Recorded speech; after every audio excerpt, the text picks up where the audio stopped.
তো বন্ধুরা চলে এসেছি আবারও নতুন একটি রেসিপি নিয়ে। তো আজকে বানিয়ে দেখাবো ডিমের বড়া করে কারি। তো প্রথমে আমি ডিমগুলো একে একে ফাটিয়ে নেব। এরপর আমি এর মধ্যে পেঁয়াজের কুচি, হলুদ গুঁড়ো আর স্বাদ মতো লবণ অ্যাড করে ডিমটাকে ভালো করে গুলে নেব। এরপর আমি একে একে ডিমের বড়াগুলো করে নেব। ডিমের বড়াগুলো আমার করা হয়ে গেলে আমি ডিমের যে মশলাটা দেব সেটার জন্য আমি রেডি করব।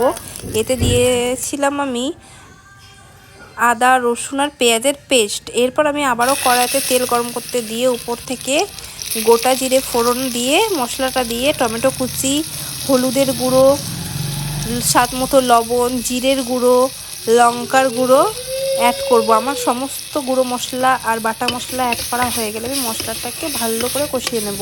এর মধ্যে সামান্য জল দিয়েছিলাম, জলটা স্কিপ করে গেছি দেওয়াটা। এরপর আমি আবারও জল দিয়ে ঝোলটাকে ফুটতে দেব। আমার ঝোলটা ফুটে উঠলেই আমি এর মধ্যে একে একে ডিমের বড়াগুলো দিয়ে দেব। ডিমের বড়াগুলো দেওয়া হয়ে গেলে আমি ভালো করে ডিমটাকে ফুটতে দেব।